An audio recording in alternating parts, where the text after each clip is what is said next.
నేర్చుకోండి మాట. నర్సాపురం మీటింగ్ వచ్చిన వాళ్ళని నేర్చేసుకున్నారు.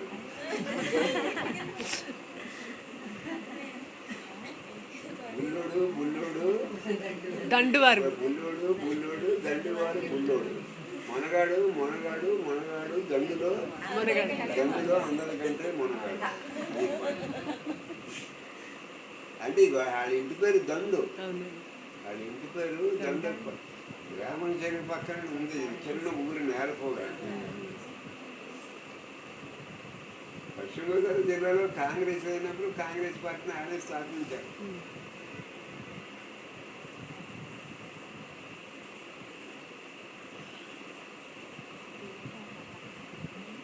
ఆయనకు 3 కూతుళ్ళు, అందులో రేణుకి తల్లి ఒకరు. రేణుకి తల్లి కూడా ఆయన కూతురు. ఎవరి కూతురు? దండువారు బుల్లోడు కూతురు. మగపిల్లలు లేరు ఆయనకి, 3 అమ్మాయిలు.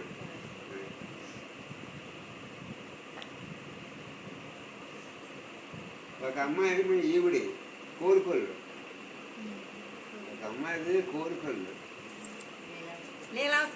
వాళ్ళు వచ్చారు కదా ఇక్కడికి. అదే మన అది వాళ్ళు ఇప్పుడు ఇక్కడికి వచ్చారు, ఇక్కడికి వచ్చారు పెద్దవాళ్ళు. మొత్తం 3 వాళ్ళు అక్క చేయండి.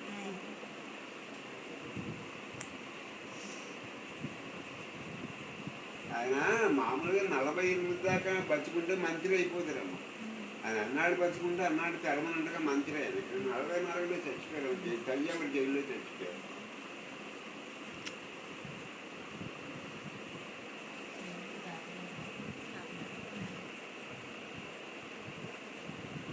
మనం ఎప్పుడో మన 44లో చచ్చిపోయినా మనం ఆయన చూస్తాం.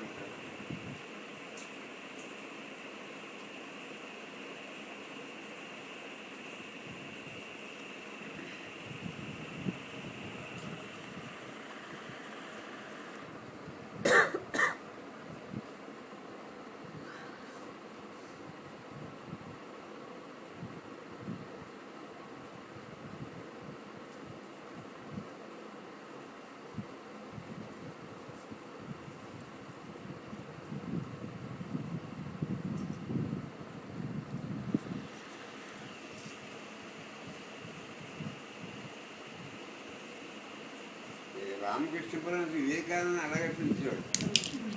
ఏం పేరు? ఏదో బుల్లి నరేంద్రుడు. ఏం పేరు అది? బుల్లి నరేంద్ర అని పిలిచేవాడు. ఒట్టి నరేంద్ర అని కాకుండా బుల్లి నరేంద్ర అని పిలిచేవాడు. అంటే ఇప్పుడు పిల్లవాడు బుల్లుడు అని.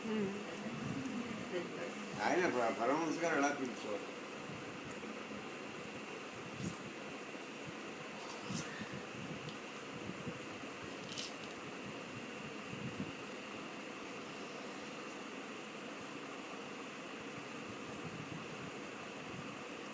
బుల్లి నరేంద్ర అనేవాడు ఏమన్నా మీరు నా వంక ఎక్కువ చూస్తున్నారు, నా వంక ఎక్కువ చూడకుండా మిగతా వాళ్ళు ఏమనుకుంటారు అనేవాడు.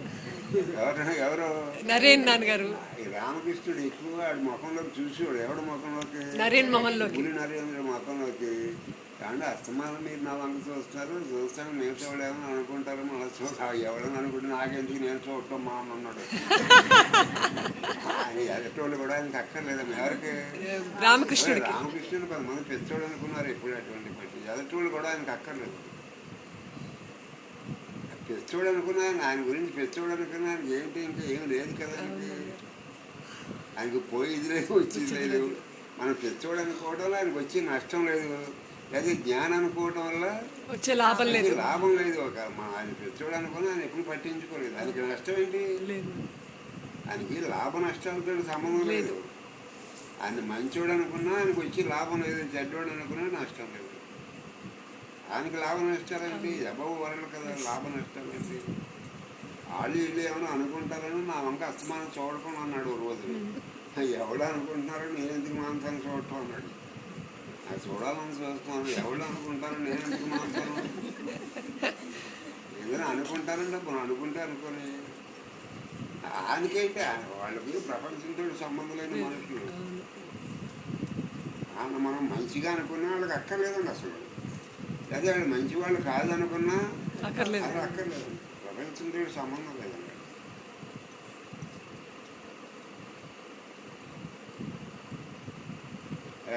ప్రపంచం లేదు కదా, వరల్డ్ లేదు కదండి.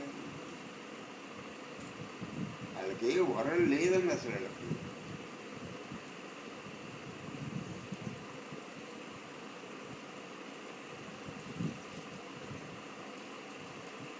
అంటే పూర్వజన్మలో ఇద్దరికి అనురాగం ఉందండి. ఎవరికండి? నరేంద్రకి అనురాగం మీద అటాచ్మెంట్ ఎక్కువ.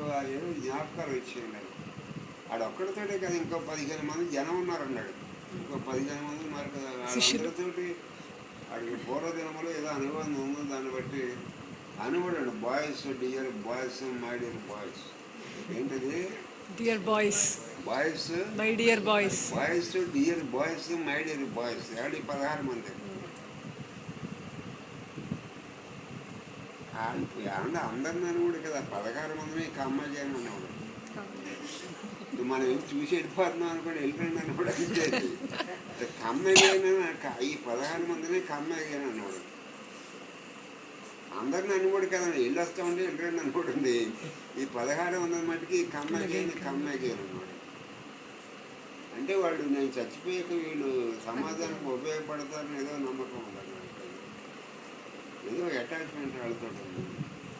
అంటే అది మామూలుగా వరల్డ్ అటాచ్మెంట్ కాదండి, బాడీ సంబంధించిన వరల్డ్ అటాచ్మెంట్ కాదండి, బాడీకి ఫిజికల్ అటాచ్మెంట్ ఏం కాదండి, వరల్డ్ అటాచ్మెంట్ కూడా కాదు, డివైన్ అటాచ్మెంట్. డివినిటీ అండి.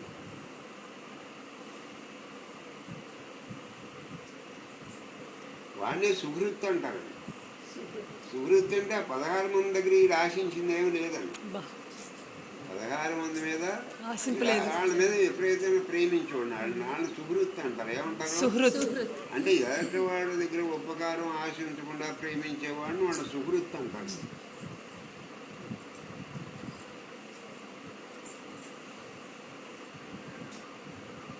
కనీసం మనం గౌరవమైన ఆశించి ప్రేమిస్తామని కూడా అది బిజినెస్లోకి వచ్చేస్తుంది. ఆవిడ సుహృత్ అంటారండి. ఆ 16 మంది దగ్గర ఈయన ఏం ఆశించలేదు, గౌరవం కూడా ఆశించలేదు. వాళ్ళు ఈయన్ని గౌరవించాలని కూడా ఇప్పుడు అనుకోలేదు. ఆయన అటువంటి మనుషులు ఏమంటారు? సుహృత్ అంటారు. సుహృత్ అంటే వాళ్ళకి ఎక్స్పెక్టేషన్ ఏమి ఉండదు. అంటే లవ్ ఫర్ లవ్ సేక్. వాళ్ళ మట్టికి అన్ని కూడా ఈ కమ్మాయి చేయను. వాళ్ళ గురించి ఎంక్వైరీ చేసుకున్నాడు, ఎలా ఉంటున్నారు, ఇంటికాడ ఎలా ఉంటున్నారు ఉంటుంది. ఈ 16 మంది గురించి ఎంక్వైరీ చేసుకున్నాడు. మీ ఇంటికాడ ఎలా ఉన్నారు ఏంటి అని ఎంక్వైరీ చేసుకున్నాడు.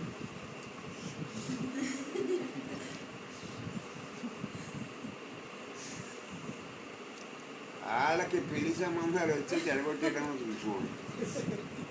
వాళ్ళకి సంబంధాలు రానిచ్చాడు కదా. ఎవరికండి? 16 మంది పెళ్లి చేసుకోవడం వాళ్ళకి ఇష్టం లేదు.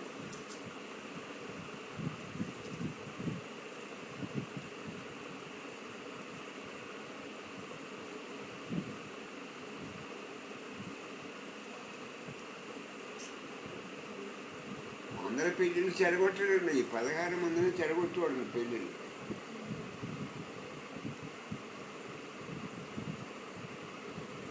ఆయన పెళ్లి చేసుకున్నాడు. ఆయన పెళ్లి చేసుకున్నాడు. ఈ 16 మందికి పెళ్ళిళ్ళు అవ్వకూడదు దాన్ని.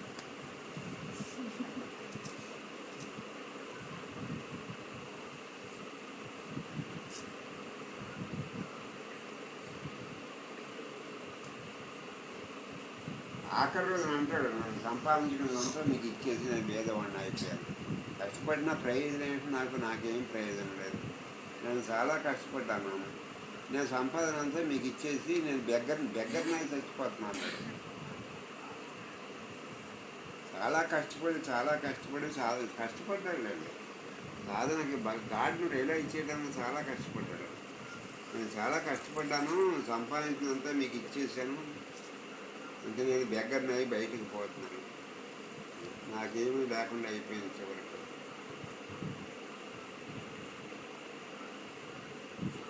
ఆ మాటకు అర్థం అప్పుడు వాళ్ళకి అర్థం లేదు. తర్వాత అర్థమైంది. దానికి వాళ్ళకి వచ్చి స్ట్రెంగ్త్ బట్టి వాళ్ళకి తర్వాత సడన్గా వరల్డ్ అట్రాక్షన్స్ పోయినాయి ఉంటాడు. ఆ 16 మంది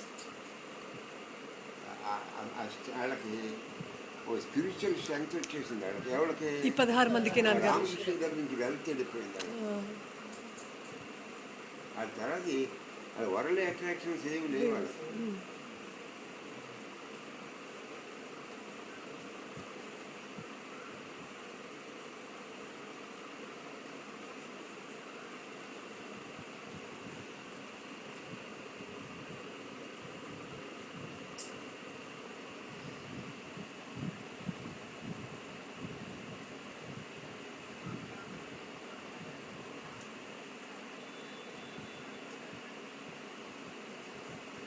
అందరిలో కంటే మన దండులో అందరికంటే మనవాడు.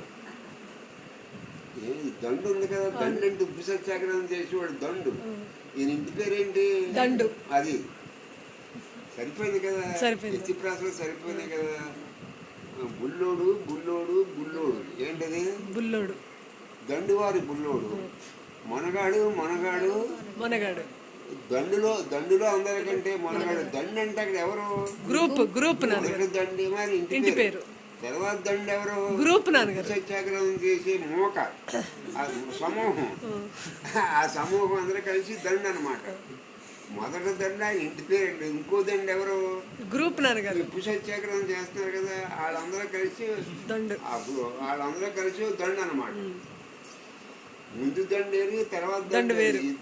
తర్వాత దండేమో ఈ సమూహం. ఎవరు? ఉప్పు సత్యాగ్రహం చేసిన వాళ్ళు. చేసేవాడు. మొదటి దండ ఆయన ఇంటి పేరండి. అది పాట నేర్చుకోండి.